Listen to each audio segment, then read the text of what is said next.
Going forward then, bidding to give Holly Doyle a double. Paradise Row is in. They're off. Racing from the mile start.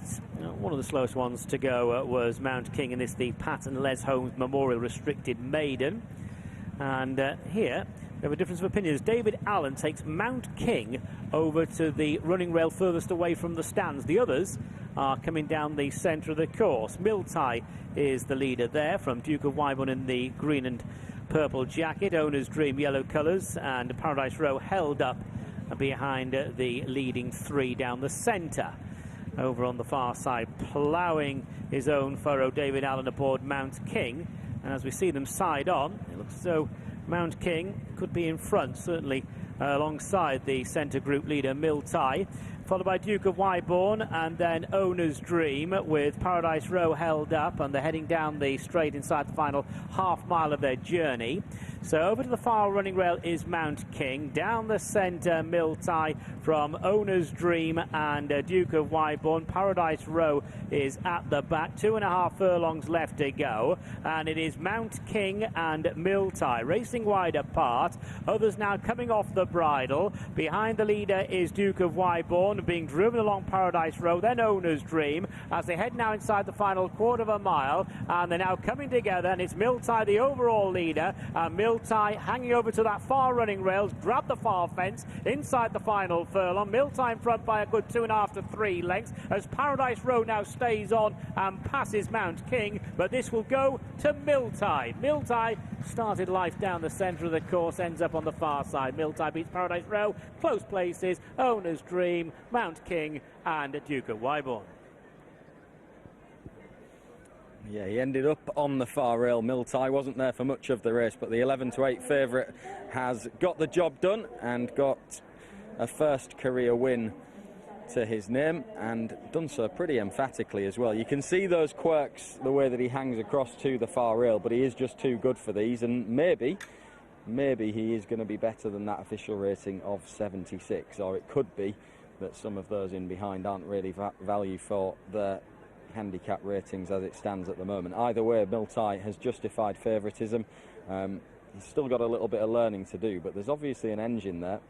He did show plenty when he was, particularly that second at Newmarket as a 2-year-old, was a notably good run, and his 2 runs so far this year just hadn't been a step forward from that. Perhaps this was slightly, and the cheap pieces have maybe made a little bit of a difference. Kevin Stott made his mind up from him on him from the stalls to just go out and bowl along at a decent gallop. David Allen obviously tried to mix it up on Mount King going across to the far rail. It didn't work on him, he just wasn't good enough and hasn't seen his race out. Paradise Row's run okay in second, staying on, but she wasn't quick enough to ever get to Milteye at any stage, and he's run out an easy winner at 11 to 8. Yeah, it was pretty decisive, the win in the end, but I thought he looked really ungainly under pressure, Dave. What did you think? Yeah, I thought so too. I don't think this was a strong race, and it's stating the obvious, really, to think that the prospects for these horses really lie ahead in handicaps, don't they? Yeah, he certainly. We could say handsome is as handsome does, but his head carriage there is ungainly. It was an interesting move that in the early stages by David Allen, wasn't it, to go towards the far side there. Milteye, we mentioned beforehand, didn't really progress from the promise of that sole run at Newmarket last autumn.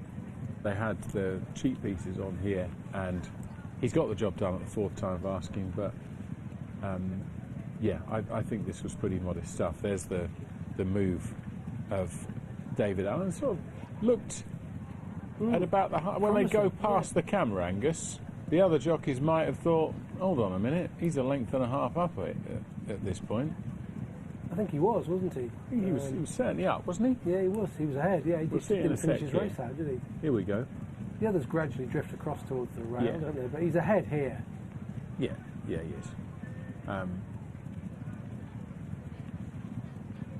As you say, they will go across there in their own time, won't they? Yes.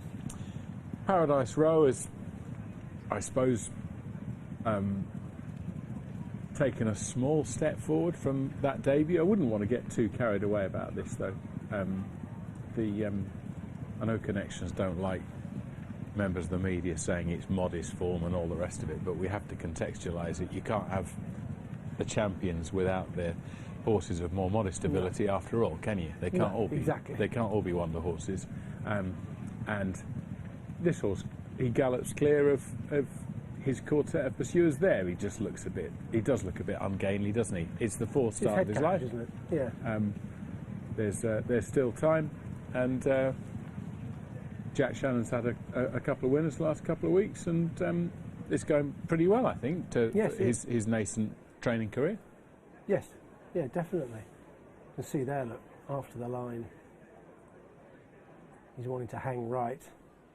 He's obviously a little bit of a customer. He's got cheek pieces on for the first time today, but it's worked for him, and he's won. It was his fourth career start, and he's in the winner's enclosure, the 11-8 favourite. Paradise Row 3-1 in second, and the time 1:41.32.